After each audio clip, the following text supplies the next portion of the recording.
Good afternoon, everyone, and thank you for joining us. My name is Camilla Fox, and I'm the founder and executive director of Project Coyote. And it is such a pleasure to introduce you all to our special guest today, Vanessa Chakour. Vanessa is a published author, nature advocate, herbalist, former pro boxer, visual artist, rewilding facilitator, and our newest Project Coyote ambassador. Nature as self is always at the core of Vanessa's work and her courses. She enjoys helping people across their inner wild, access their inner wild, while learning about the flora and fauna of their local ecosystems, often partnering with wildlife organizations to collaboratively teach courses or fundraise for their causes. She is a lifelong activist and has been invited as an inspirational speaker at the United Nations, the Muhammad Ali Center, Brown University, and Harvard University, and is on the external advisory committee of the Program for Evolution of Spirituality at Harvard Divinity School. She frequently writes beautiful essays that she publishes on her Weeds, Wolves, and Wild Women Subtac, which I highly recommend. She also published a memoir, Awakening Artemis, in 2021, and her second, Earthly Bodies, Embracing Animal Nature, will be published next month. Vanessa lives in Massachusetts with a partner where they steward Mount Owen Forest Sanctuary and propagate endangered plants and fungi. I'm honored that Vanessa has already dedicated so much of her time and talents to Project Coyote since joining our team, and I'm excited for you all to have the opportunity to connect with her today. Vanessa, if you have anything additionally that you'd like to share about yourself before we get started? No, that was beautiful. That was a lot. Well, I'll be you've done sharing a a lot lot. today. No, I'm just thrilled to be here, and I have so much respect for Project Coyote. So I'm really, really excited to be a new ambassador. Thank you. Thank you. Thank you. Us too. So I think you and I came to know one another when you reached out to me and asked if I would review your yet to be released Earthly Bodies. That's right. And as I recall, I did a little background on you, and you shared a bit about what the book was about. And I said, yes, please send me a review copy. And I remember getting it. I think I got it on a Friday, and I sat down Saturday morning to read it. And I just will share that I was so absorbed and hooked in the first chapter, couldn't put it down. Same. And I shared with my husband at the time that the last book I had gobbled in a weekend was Pam Houston's Deep Creek, and it was just such a pleasure to read, and one where I, put off everything else in my life and just said I'm spending the weekend reading. So, and then you had asked me if I would write an endorsement blurb, and I thought I would read that here. I wrote, Vanessa Chakour's Earthly Bodies is a captivating blend of memoir and ecological exploration. Through poignant storytelling and keen observation, Chakour illuminates the lives of often misunderstood creatures, weaving their struggles with her own and our human journey. Her deep empathy and scientific rigor shine through as she delves into the lives of wolves, bumblebees, vultures, coyotes, black bears, and other beings, challenging societal misconceptions and advocating for their rightful place on our shared planet. Earthly Bodies is not just a book, it's an absorbing, transformative journey that reminds us of our responsibility to protect and cherish all life on Earth. It is a testament to the interconnectedness of all living beings and a call to heal our relationship with animals, the natural world, and each other. And I know Christopher is going to kindly share some links along the way. So he'll be sharing here the link to pre-order her book, which, as I mentioned, comes out next month. Yeah, September 24th. Nice, nice. So my question, I'm interested to know what inspired you to write Earthly Bodies. Well, I would say it really started with my childhood love of nature and all other animals. I've always had a really, really deep emotional connection to the earth. And, I share a little bit about it in the introduction. I just find it so odd, and I wrote about it in the Project Coyote blog as well, how as a young child, we read all these storybooks where animals have rich, inner and emotional lives. And then there's this dissonance that occurs, as we grow older, where we're distanced from nature, we're taught that, oh no, those stories weren't true. And so I never really got over that. It never made sense to me that humans are somehow superior to the rest of nature or other animals. So I would say it's just I've had this book in me since I was a child in a way. Um, that emotional connection to land and nature and other animals has fueled all of my work, really.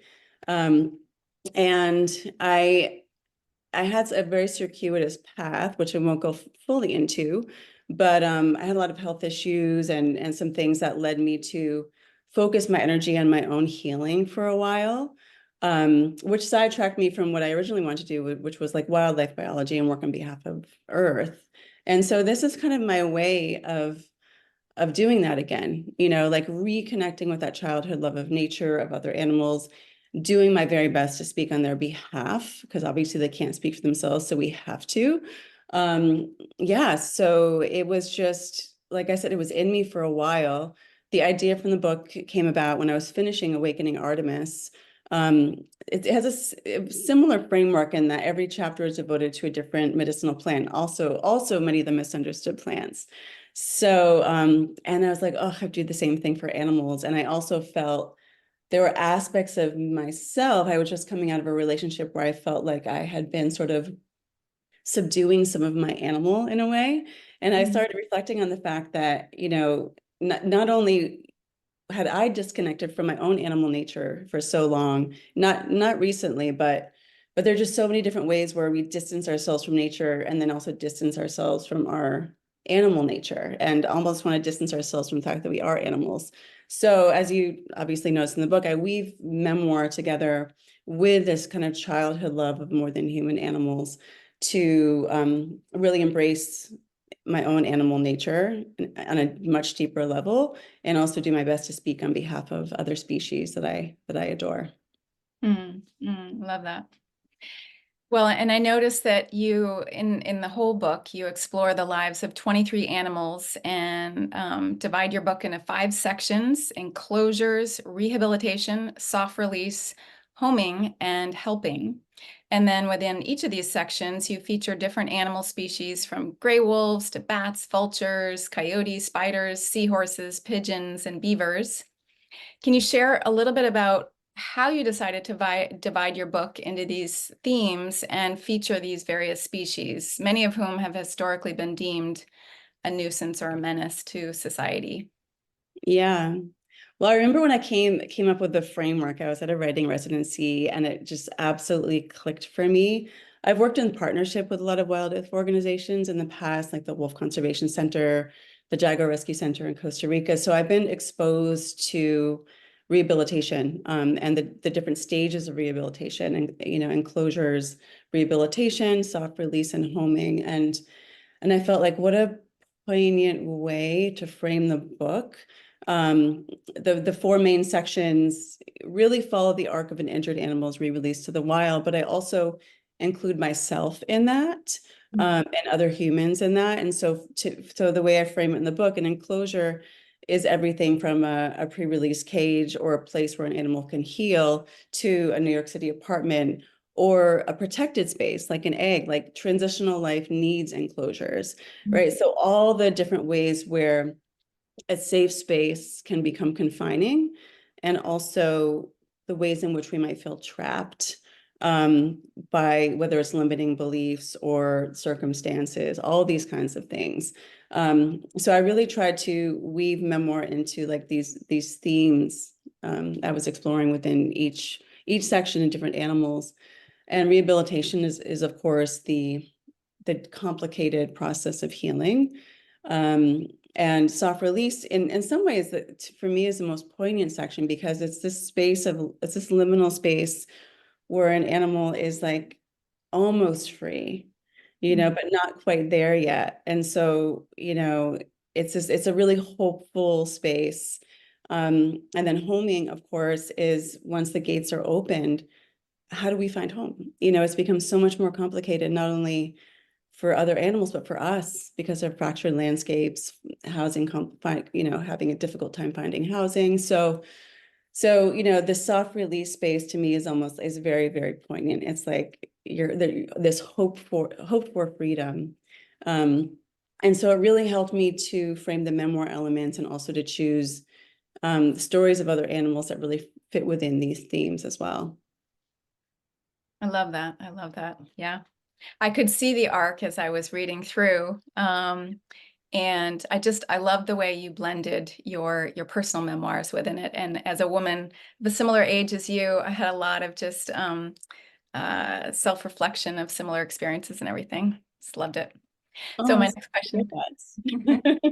So much of the content and your inspiration and values behind writing this reflects Project Coyote's own values and efforts to inspire appreciation for our wild neighbors. I'm curious, when did you first hear about Project Coyote, and what is your ideal vision for how your book and animal advocacy organizations like ours to make progress on our shared mission to foster coexistence? Mm, that's such a great question. Well, first, I heard about Project Coyote when I was working in partnership with the Wolf Conservation Center.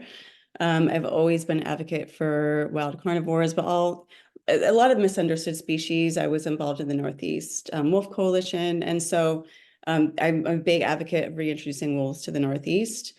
And so I heard about Project Coyote kind of through the grapevine, and but really started to like dive into your work more in the process of writing the book, actually.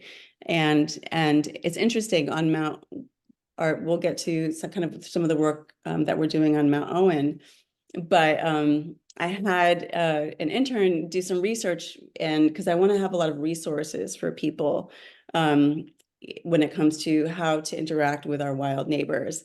And it's without saying anything, all of the resources she came up with are from Project Coyote. She's like, oh, this is just the best website. They have the best resources, the best information. So there's been so many ways that I've heard about your work, and I'm just have such deep respect for what you do. And as far as the second part of the question goes, I really want the work to have on the ground of action and effect. I'm hoping that the book will inspire people to see things differently. But I really want to, like, partnering with Project Coyote is really vital, because then it's like, okay, well, you read this, you're moved, you feel like you want to do something, and they can, by supporting Project Coyote and getting involved, you get very tangible ways that people can make a difference. So I just feel like it's a critical way to connect the dots between reading something that evokes somebody emotionally, and then connecting that to actual work on the ground. Love that, love that. And I know we're going to get to some of the ways we'll be partnering together as you've come on as an ambassador. So look forward to that discussion too. I'm going to go to a specific section in the book you sent. And this was on the galley copy, but on page 157, you write, as our cultural landscape undergoes seismic shifts, injustice reckoned with, true history uncovered, and outdated myths composted, it is time to do away with the ridiculous myth of the big bad wolf. Few animals are as misunderstood and misrepresented as the wolf, but wolves are very much like us, intelligent, family-oriented, loyal. Although, unlike wolves, we have become a threat to the natural world from which we evolved. We might also need to examine our limiting, sometimes cruel dialogue that encloses our own lives and begin the work of rewriting stories. It's not just our experience that informs our mental and physical health, but what we have come to believe. I love that passage. I read it several times and highlighted it. And my Oh, question around wow. it is in this section, you also share a dream that you had that I felt was very poignant. And if you feel comfortable doing so, I think our listeners would love to hear more about that dream and about your research and work around our treatment of wolves and how you believe we can heal those relationships. Sure, yeah, absolutely. The dream is really short. Would you like me to read it from Sure. the Would love it. that would be the best way to talk about it. And it was really interesting. I find that when I'm thinking about something a lot and in the process of writing, I often will dream about the material, which makes sense to me. So this is a passage. This is the dream in that same chapter.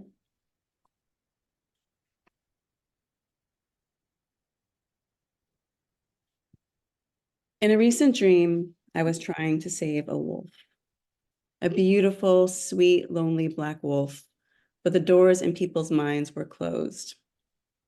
He was lingering around the house in my dream, showing everyone how kind he was, by playing with other animals and even helping them find their way when they were lost. But present day me and a younger version of myself in my dream were the only ones who could see him. In the dream, a young me kept saying, "Let's look up at the stars," but no one would look up. Saying it over and over again, my excitement turned to sadness and then to despair. The dream people were living inside their heads, unable to see the living world outside. Literal doors inside their heads were closed. Rooms needed to be aired out, but were shut. People were actually fainting from lack of air, for lack of being able to see. There was no resolution. When I woke, my dream lingered. The lonely wolf was still wandering around the perimeter of the house underneath a beautiful starry sky. Mm. So profound, so beautiful. Yeah, so I mean, to ask, to answer the second part of the question, it's complicated, right? I mean, how do we, but I do think a lot of it comes from, I think rewriting stories is vital, which is one of the other reasons I was inspired to write this book. We have these very misguided narratives in our head about other species, even about ourselves too, that it cause harm to our own bodies. These inner narratives, we can be so mean to our own bodies as well. So that's one of the things I think is just education is vital. Rewriting stories. I think of myself as one part of the whole ecosystem. And I think, to me, thinking about ecology and that we are nature, and if what's good for us is good for the earth and vice versa. So, education is vital. It's like the wolves, as I'm sure all of your supporters know, are absolutely vital to the ecosystem. I also write about traditional indigenous knowledge here, or traditional ecological knowledge, and how a lot of native scientists are working in partnership with organizations, which is also really vital because for the Ojibwe, I read about, their word for wolf translates to the one put here by all loving spirit to show us the way. And so that's totally different storytelling. So when I say we, I'm talking about, European folklore and, biblical lore and all these stories that really harmed these wild ancestors. Whereas, a lot of indigenous storytelling is very different. So, I think collaborating and listening to traditional ecological knowledge, collaborating with ecological stewards and education is so important, a lot of what you do. And then, of course, a lot of the work that you're doing to change legislation, because sometimes education is not enough. We have to change laws but yeah, advocacy, speaking on behalf of nature, and then, of course, writing on behalf of nature, all the things that we can do to really speak on behalf of our wild relatives. Spot on. Yep. I love the element of the traditional ecological knowledge that you bring in, because we were in fact just talking about this with some of our advisory board members this past week, and how important we feel bringing those stories, those narratives into our work around wild carnivores, because it is so very different from European stories that still lurk in our libraries and schools and educational systems. So it's why we do put so much emphasis on education. It's so important, and making those ties and connections to that important traditional knowledge. So, which is a good segue to my next question for you. So, as I shared with you, this led me on sort of a journey to read some of your other work. And I read, I think it's a fairly recent article that you wrote in Psych Magazine, titled Rewilding Attachment Theory by Recognizing Earth as Caregiver. And in it, you wrote, our social and emotional lives can be profoundly influenced by the natural world. So how do we stop viewing emotional development as purely social phenomenon and start understanding the role that the earth might play in influencing our emotional lives? What we need is a psychological framework that recognizes our profound emotional dependence on the earth. So my question is, how does this essay and theory relate to your work for wildlife and wildlands? I think it ultimately goes back to, our belief systems and these philosophies that guide the way we interact with the world around us. So, for example, in traditional Western psychotherapy, um, at least in my experience, I think some things are changing, but there's no aspect of it that's dealing with your relationship with nature. It's your relationship with your human caregivers. But to me, it's like, well, what about my relationship to the land outside my door? What about my relationship with my wild neighbors?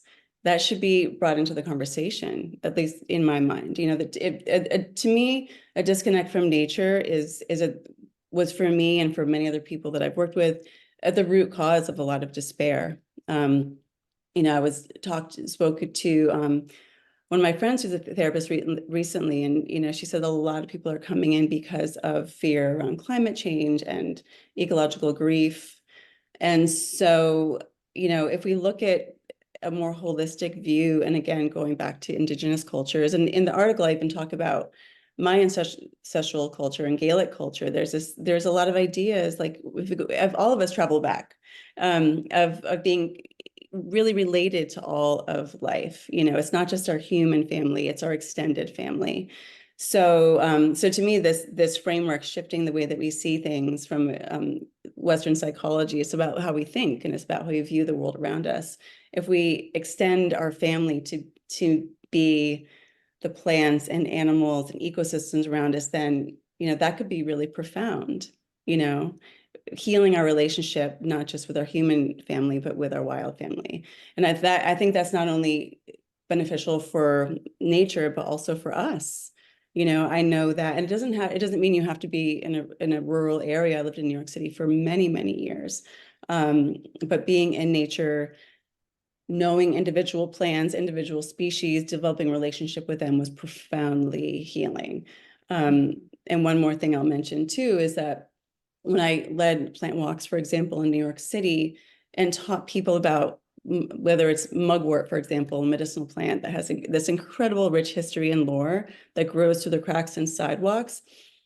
When people shifted the way that they saw that plant, not only did their sense of wonder was kind of like sparked again, but also started to care for the land in a different way. So it's really interesting. So I think it's the same thing. I imagine, when people build a relationship with a bird outside their door, they care for that bird, and then it expands. Well, what does that bird need in order to survive? What do they need to eat? What do they need? And just keeps expanding and expanding and expanding. An outcome of teaching, guiding these plant walks for misunderstood species of plants like weeds is that many of my students stopped spraying their yards and their lawns, and that extends out. So developing relationships with individual species is one of the things I mentioned in the article, and how that expands outward to much more compassion and a deeper feeling of emotional connection to the ecosystems around you, which is huge. If everyone felt that way, it would really make a big difference.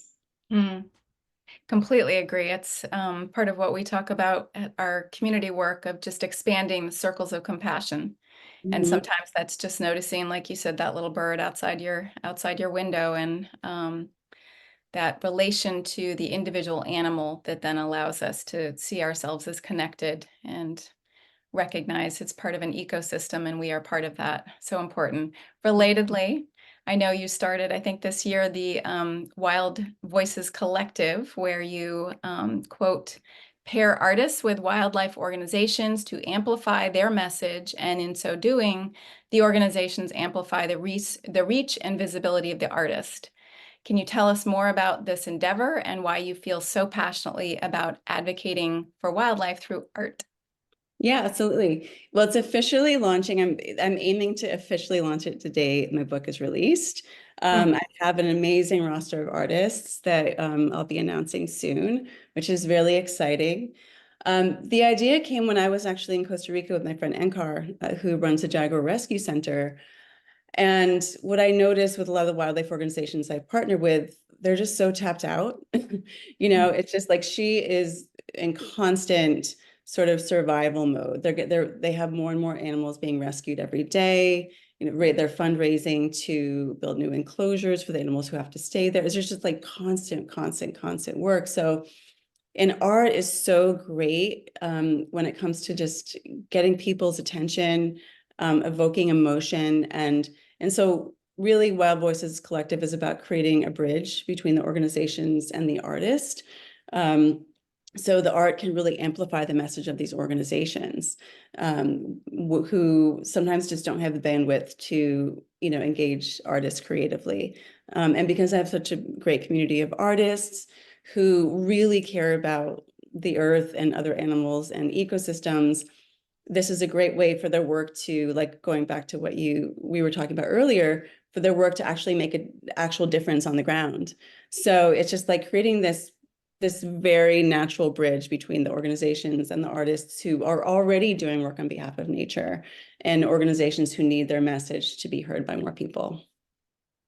Nice, nice. Well, I know you've been in conversation with Christopher on our team about our Artists for Wild Nature program and how much your Wild Voices Collective aligns so perfectly with our Artists for Wild Nature program. Can you talk about your first collaboration between Project Coyote and Wild Voices Collective, and share a bit about that? And then I know Christopher's also going to share a bit, some links, related links on the chat. Yeah, well, one of the first things I'm going to be offering is a writing course called Writing for the Wild. And it really goes back to what we're talking about. It's changing the stories, changing the narratives. And it's also an opportunity for people who are interested in exploring the craft of writing to engage their own voice. One of the things that I didn't mention earlier that writing on behalf of the wild is not only something I feel is so vital because I care so much, but it's also been healing for me. So it's an incredible practice. And it's not only that, it's a way to deepen your own intimacy with nature. So say, for example, you're sitting outside, your subject is, a wild bird you see every day, or a coyote you catch glimpses of. Sitting outside, writing about how you feel, what that practice evokes in you, about the animal. What do you imagine their lives to be?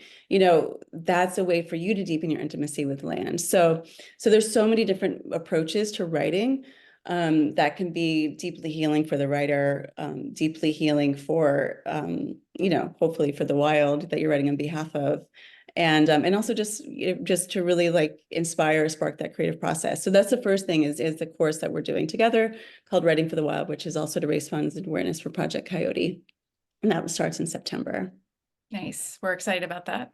Yeah, And I'm really excited to do it team too. members are very excited. Yes. Thank you for that and for the collaboration. So I'm going to come back to earthly bodies, and on page 163 on my Gailey copy, you write, moving forward, I want to be engaged in permanently protecting land to give sovereignty and dignity back to all wild spaces. Though I don't believe land can ever really be owned, I want to buy as much land as possible and/or find other ways to set aside protected land for restoration.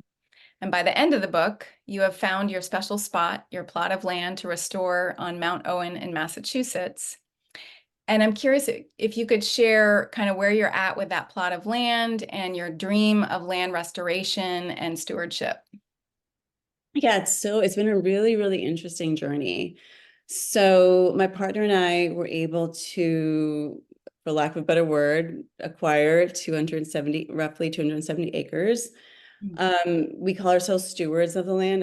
Like you read, I don't believe in the word ownership of land. We steward the land. We're the land's guardians ultimately. And it's really interesting because I've done a lot of outdoor education and herbal education and apprenticeships. When we first, you know, whatever we want to say, so began stewarding the land officially, I had all these ideas. I was going to run apprenticeships and do all these things, but as we entered the land and we realized there were so many areas that are delicate ecosystems, we wanted to restore them, some of them first. And some of them are really thriving. It's just, some of the land was used for logging. And there's obviously an overpopulation of deer because we don't have wolves. We have some coyotes, which is so exciting and wonderful. So we've been learning there. We've had the land for 2 years, and we've been reintroducing some native and endangered species. We're part of the United Plant Savers Botanical Sanctuary Network, which is another great organization I've worked with, which raises awareness about at-risk plant species. So we've been doing that. And And now what we're actually exploring is I've been talking to the local rights of nature movement, which is a movement I love. And so we're exploring like how do we not only so we steward the land because the land owns itself. That's what I'm really interested in, is actually giving ownership of the land back to the land. So we're exploring ways to do that legally, actually. And one other exciting initiative that we're doing locally is a local stewardship network to hopefully, the vision is to dissolve artificial boundaries because we might be doing great things on our area of land, but our neighbor could be spraying pesticides and somebody over here is mowing the lawn so much that there's no more wildflowers for pollinators. And so we really want to, the vision for the Stewardship Network is an education network that so that it's contiguous land for the wildlife. It's not, this weird patchwork of ecosystems. That's the ultimate vision. So, and that has nothing to do with owning land. It's education program that I'm starting with. One of the people that's involved with is my friend Owen Wormser, who lives locally, and he wrote the book Lawns into Meadows. And so so we're developing that, which is super, super exciting. And so to be continued. I can't wait to hear more about that journey. And I just, I feel so much of what you write about with rewilding and land stewardship is just so in line with Project Coyote's work. And I just want to say again, we're so grateful to have you in our pack. We're looking forward to all the different ways that we can partner. We are also excited to really expand our Artists for Wild Nature program. So I know Christopher is just super excited to see of different ways that we can do that together. I feel artists are often a sort of untapped way of reaching more people through a variety of different mediums. So we're very excited about that. You had mentioned, I think, maybe wanting to give away a signed copy of Earthly Bodies. Yeah, absolutely. And I I think you think, play 5 signed copies. oh, wow. Yeah. Oh, thank you so much. Thank you so much. Yeah, Wow. of course. Let Once me it see. Christopher's telling me to do here. So he wanted me to ask you about the release date, how the giveaway will work, and any other exciting developments with a launch that our supporters should know about with the Yeah. book. Well, the book comes out on September 24th, which is exciting. I have, if anyone is close to Western Massachusetts, I'm having a big launch party at Homestead in Northampton. I think Christopher's going to put that link in the website. It's going to be local and wild food. And anyway, so that's going to be a fun launch party. As far as the giveaway, I guess what you could do, I don't know if Christopher, you want to randomly choose people. If anyone wants to enter the giveaway, I guess enter Earthly Bodies in the chat or however you want to do it. And what I'll do is just get the addresses of whoever won the giveaway and send them to everyone once I receive the books on the 24th with a signed Perfect. message. Thank you so much. That's such a Thank gift. Wow. you. We did this with our last webinar, and we sent out some packets of Dan Essler's beautiful, beautiful wildlife photography cards, and always nice to be able to provide an offering to our guests. Christopher, well, over to you again, Vanessa. Thank you so much. We're going to open this up for some of the questions that have come in through the chat, and we do have a few more minutes. So over to you, Christopher, if you want to kick us off on that.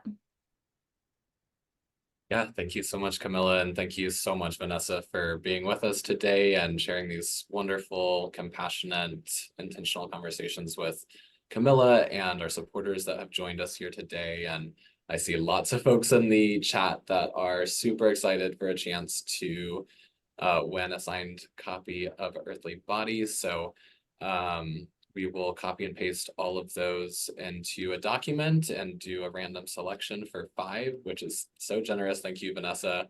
And we get folks' address and names over to you.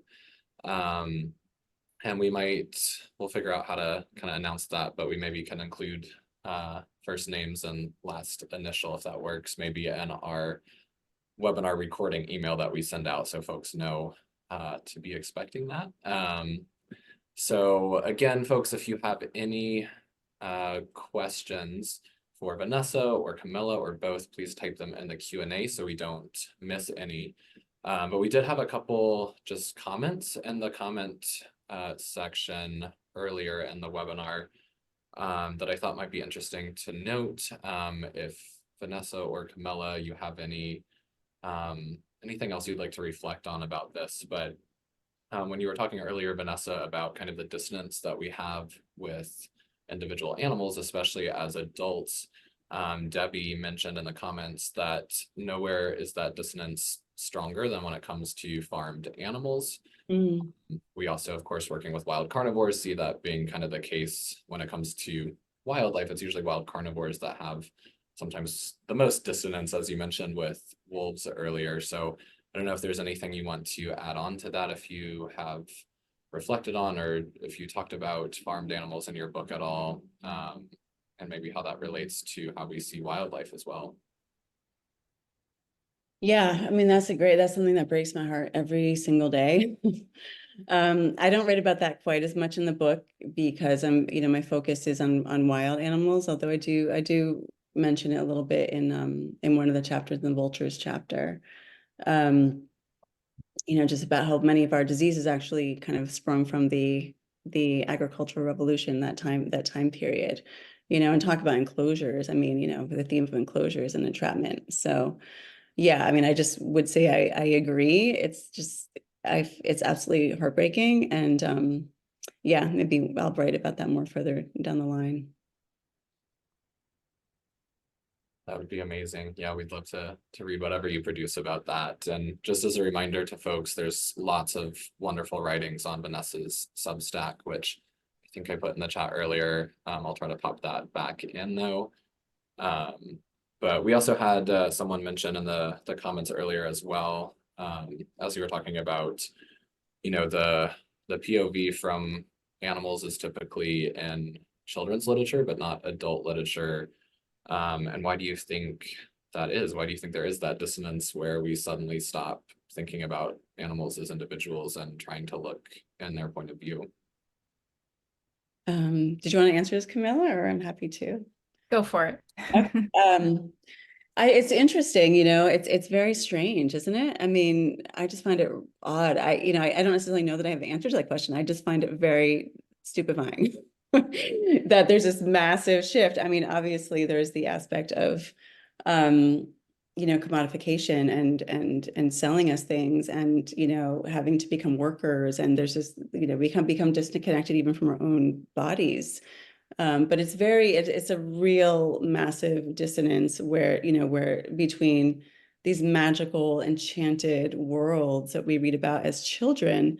I actually write about it in Awakening Artemis, how I became a vegetarian really, really young, because I was like, wait a minute, I'm reading about these Wilbur and all these animals and friends in Charlotte's Web, and then it's like dinner time, and I'm like, well, aren't these the same friends? I don't understand. I don't get it. It was like I'm supposed to emotionally disconnect. So yeah, it's a strange dissonance, and I think that maybe there's this emotional. I write about Craig Foster, the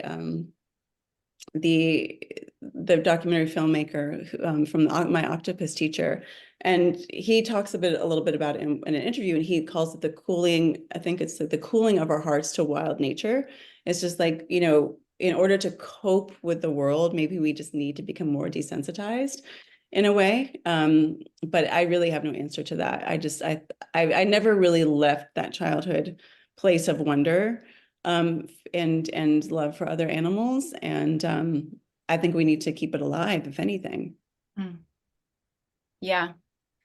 It's why we feel for our education and outreach program that reaching young people is just so incredibly important. We're actually working on curricula right now for educators to talk about these very issues and our cognitive dissonance, our disconnect from nature, why wild nature and why wild carnivores are so important. And I've always felt that if we can reach younger people about, how related they are to the non-human world and have that experience with For me, it was insects in my yard. I just loved the little beings, and now I'm protecting the megafauna, but they're all so important. And I think we just need to make sure that we foster those connections with young people and make sure that's not disconnected, which is what happens too often.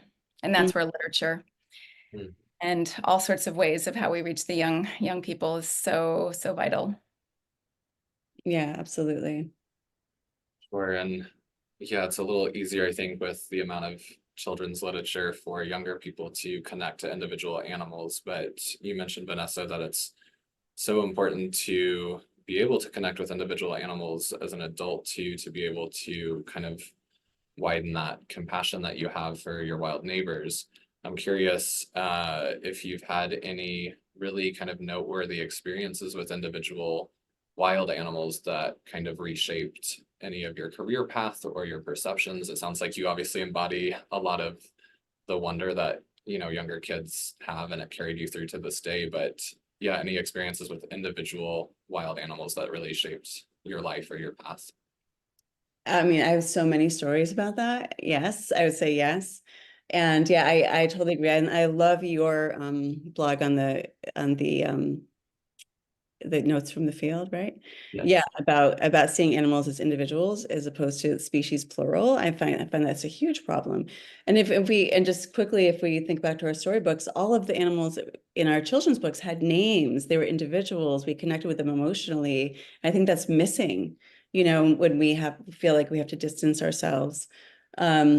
But yes, I've had many, and I feel compelled to speak about my experience in Costa Rica because my friend Enkar is a primatologist, and she rescues, among other animals, howler monkeys.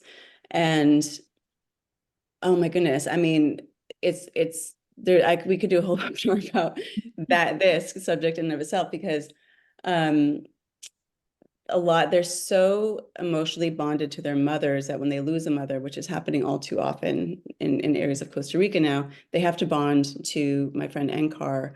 And I mean, talk about building a relationship with a wild individual animal. So they bond with her for a couple of years. They have to be close to the chest. I mean, she always say that's one of the things missing in wildlife rehabilitation is love. And so without getting into a whole long story, there's one howler monkey that she rehabilitated and rewilded. She's a wild animal. Her name is Kunga, but she still comes back to visit Enkar all the time. My Enkar, she has screenless windows, and she's a wild howler. But every time she has a baby, she comes walking through the window to introduce her baby to Enkar. And I mean, just clearly such like every howler monkey I've met has such an individual personality, is an emotional being. And yeah, so I mean, there's so much I could say about that. But those intimate experiences have really been transformative for me because it's a proximity to wild animals that you wouldn't ordinarily have unless they were being rescued and rewilded. Absolutely. And I think we talked about this a while back, Vanessa, just the compassion fatigue that exists in the rehab world, but also just generally in the wildlife conservation field. We're not necessarily seeing, orphaned wildlife every single day, but we are working on really tough topics like wildlife killing contests and trying to get stronger protections for wolves so we don't have continuous incidences like what happened in Wyoming recently with the wolf torture event. So we have, a few questions from attendees as well about this, about kind of how to deal with grief in the natural world, knowing there's purposeful abuse. How do you maintain the connection, that connection with the wild without allowing anger and rage to seep into it when you are seeing devastating impacts from humans? That was from Michelle. We also have an anonymous attendee that asked just generally how to combat compassion fatigue. So yeah, do you have any thoughts and reflections on that? And same to you, Camilla, after working for decades in this field. Yeah, I mean, oh my gosh, this is something I think about every day and literally have to process every day. I mean, I think it's really hard. And I mean, there's so much, it's just the challenge is too, there's such an onslaught of information all the time that we could tap into, which is something that we have to really have boundaries around. I think that's part of it. But writing has been really therapeutic for me. It's a way to just get my emotions out, spill them onto the paper. I think that's really, really important. I do a lot of writing that's just for me, to get all that stuff out of my system. And really doing this kind of work helps to really helps that emotional drain, I feel, actually, where I feel like I'm actually actively doing something. It really helps to balance out the grief for me. So I would say, creative expression, art, writing to release the grief, and then actively doing something helps as well. Yeah, I am 100% with you, Vanessa. I think for me over the years, I have found my ways through nature, through daily connection. As much as I can, I live in a beautiful place in Marin County where I can have access to trees and beautiful spaces. So nature for me, but also creative art. I'm a flute player. Flute and writing. I'm a journaler, so that is definitely a way for me to process. But I will also say, in terms of the rage and grief, for me, I've been doing nonprofit advocacy work for my entire career, dealt with a lot of grief, destruction, ugliness, and I channel it by action. And that really, if I just see what I can do, organize. I will say organizing people and coalitions. And, I look at our amazing team, and that is also something that gives me daily joy and recovery from some of the horrors that we deal with. So community and nature, and on an individual level, finding those ways through yoga and meditation and flute playing and journaling, reading when I can, gobbling a book for a weekend that just takes me in. Those are the ways that I deal with compassion fatigue and burnout. And really channeling. I think channeling that energy. And, we get so many questions about this. We've had staff discussions around it. And I think it's so important, because I think the greatest loss we can have is when someone leaves the movement because they are burned out. So it's been a goal of mine with our team and our wider team to keep people in, and to keep the talent in, and keep people wanting to continue this sometimes difficult work. Yeah, those are so beautifully said. I want to quickly also add to that, because what you said was so important. Like, being in nature is vital. And I just feel like one thing I always try to do too, just celebrating the wild beauty that's here. Like, filling yourself with that is just as important as fighting against. I just feel like we have to celebrate what is working, and the gorgeousness and the beauty of nature too. So yeah, I think filling myself with that is absolutely vital. Absolutely. Yeah. I will share, just this last week, I was on a Zoom and dealing with an older dog who is just struggling, and it's really hard. She's 16, and my whole team knows how difficult it's been. They've all been through different difficulties with animals too. But on this Zoom, that was really difficult subject of killing contests, I looked down on my blanket, and there is this beautiful, beautiful green stink bug. And I've never seen a green stink bug in Marin. And I just had that moment of just feeling like, and I watched him as I was on my Zoom for a good minute. I swear to God, we were looking at each other and communicating. But it's just little moments like that and little connections that I think can really keep us grounded and alive and connected. However we do that. But it's right in our backyards. Lots of beauty, lots of joy, lots of awe. Love that. Find the wonder in nature, and ideally write about it, which you both mentioned, and kind of connects to Yeah. our other questions from Jennifer Walsh, who asked, do you have any advice for starting to write, and how best to share that writing? Obviously you have your workshop coming up, Vanessa, but do you have any other tips for people that are really just kind of getting started into that hobby or that practice? Yeah, absolutely. We'll obviously be exploring all of that in the workshop. But I mean, one of the things I would say is keeping a nature journal is a really wonderful practice.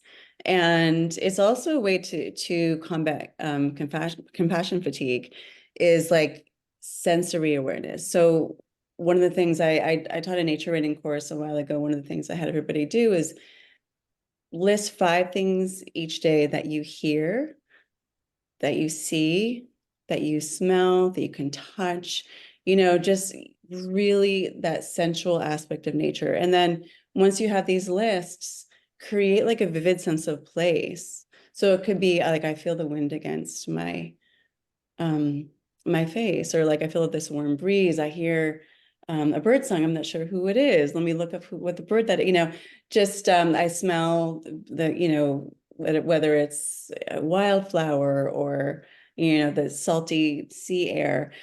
That's a beautiful way to start because it helps you to notice things and to pay attention. One of the students in the class said, "Oh my gosh, like I'm noticing more now." And so that's a beautiful way to start, is just lists, and then really creating more rich, vivid sensory writing out of that. But it also depends on what kind of writing you're drawn to, whether it's like fairy tale writing, whatever it is, just start. And yeah, there's so much I could say about that. I know we're running close to out of time. And then as far as the second part of the question, which is sharing it, there's so many ways to do that now. Actually, you can start a Substack, which is something that I do, where a lot of my Substack writing is more impulsive writing that, publishing is very slow moving animal. So, so if you want to get writing out right away, you could submit them to, Substack is immediate, but you could also submit work to magazines and articles and blogs, things like that. Sometimes that's relatively slow too, but there's lots of different ways. So yeah, I mean, if you're interested in the course, we'll talk all about all those things. Yeah, lots to. Yeah, absolutely. I'll just mention too that we have members on our team. Sarah Killingsworth is a good example of someone who serves on our advisory board and came to us as a wildlife photographer, wanting to know how she could get involved and engaged. And she, in the, I think, 6 or 7 years that she's been with us, she has gotten into photojournalism. So she's been doing a lot of wildlife photography, but combining that with her writing and, always having an advocacy element in there and getting published in some really significant magazines and publications. So I think there's all different ways of using writing as a voice for action, but also for internal healing as well, as you've shared. And I want to just respond to Pam, who asked, is that Jane Goodall in the photo and behind me? Yes, that is. That's her reaching out to, I believe it was Flo, one of her chimpanzees that she studied in Gombe National Park. She is one of my heroines. Amazing. And for those who missed it, I did paste in Vanessa's Substack link in the chat. So go check out some of her writing there. There's some beautiful writing prompts there if you want to get started into nature writing. So transitioning just a little bit away from writing, Rebecca asked, I would love to hear more about your work with the spirituality program at Harvard, as so much of what you've spoken about is foundational to my spirituality. Oh yeah, it's a great question. So I got involved in the evolution of spirituality at Harvard when they did this. Forget that the first conference was the Ecological Spirituality Conference. And it's interesting, it's like whether you call it genetic memory or spirituality or interconnectedness to everything. They invited me to be involved because a lot of my work or the talks that I did at the conferences were really all about emotional connection to the ecosystem and to land and to other species. So I'm on the advisory board for the annual conference, and there's a lot of other like groups within the Harvard Divinity School network, which like I was involved in a group called the Interspecies Dialogues, where we had some speakers come in who exactly that, speaking on behalf of other species. So basically my voice within that network is speaking on behalf of the land or best I can, and again, whether you call it emotional connection, spiritual connection, ancestral connection, it's about our relationship with everything around us. So, but yeah, there's some really interesting people involved in that network, and there's another conference coming up next April. That's amazing. Thank you for sharing. Yeah. I know we have just a few minutes left, but we have a few questions, or a couple that kind of are aligned with your work with stewardship with the land. Oh, it looks like Adriana asked both of these. So one question was, what strategies will you employ around neighbors to get buy-in from your neighbors to preserve native plants around their lands? She loves the idea to create corridors, and then also asked if there's any work or proposals being done in cities to allow space and corridors for wild animals and native plants. So interesting. Yeah. So I'll speak to the first part of it. We're at the real beginning stages. This is something I've been envisioning for a while, and so has my friend Owen, some other people in the community. The vision is ideally to involve the indigenous people here too, and locally it's the Nipmuc people. So really developing a coalition of stewards is the vision. And education, like Camilla was saying, like that's the first piece of it. And again, it's about dissolving artificial boundaries, whether people own land or not. So for example, there are local land trusts here, which is a really interesting and complicated conversation because ultimately people can be positive, remediative, regenerative like impacts on the land. Like we're not all bad, so there's this idea that nature protection is about keeping us away from the land. But I don't believe that actually. So I think as long as we have education programs that teach us to be better stewards, we can actually have a really positive impact on the land. And that's what a lot of traditional ecological knowledge is about. And I actually think that the more distant we are from land, the more we're like, don't touch kind of policy, it actually weakens our emotional bond to the land. One of the questions I ask in one of the articles I wrote recently is like, how can we advocate for land that we don't know? How will we even know, like, especially when it comes to plant species, that species are missing if we don't have intimacy with land, if we're unable to, be on the land, touch the land, interact with the land. So it's really about, educational initiatives. There's the first part, and there's a lot of land locked up into land trusts that people can't access, and the land is not necessarily always healthy. It's protected, but just because something looks beautiful doesn't mean it's healthy. So it's really just we're trying to shift some policy, and again, like I said, I'm really curious about the rights of nature movement. And say, for example, we were able to give legal rights to Mount Owen, then our role would be to do what's best on behalf of the plants and animals on that land. We're no longer the owners, because as owners, we could clear cut the forest, we cut everything down, and it's fine, so that's hugely wrong. So, we want to shift that framework and do what's best for the land, which also means, remembering how to be beneficial stewards, reciprocal stewardship. Love that. That's a good way to end reciprocal stewardship. Yeah. Absolutely. Well, yeah, we are at the hour, so probably best, like you said, Camilla, to end it on that wonderful note. But want to ask if either of you have any final comments or imparting words to all of us that joined here live today and will be watching later on the webinar recording.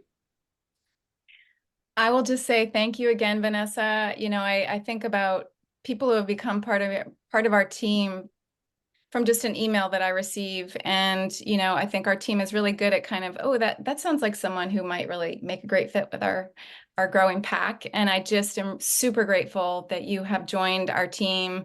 You and Christopher, I know, are getting some great ideas together on Artists for Wild Nature. So just welcome in, and thank you for offering this writing workshop to our larger expanded circle. And my vision is that it just keeps expanding those circles of compassion, which is what we're all about, and the care for individual animals and the tying it all together. So thank you. Thank you. That's beautiful. Yes, I'm honored to be part of the pack. I'm so excited. I just feel like this is just the beginning of an amazing conversation. And thank you all for these great questions. They're so thought-provoking and so interesting. So yeah, I'm excited to continue the conversation. Excellent. And thank you all for joining us today too. We had an unbelievable number of registrants and I see the comments continuing to flow in. So thank you. More to come. Yes, definitely more to come. Thank you all. I'm gonna end the recording and close out the day, but we'll keep it on for just a few more minutes if anyone has anything else they want to say in the chat. But thank you all.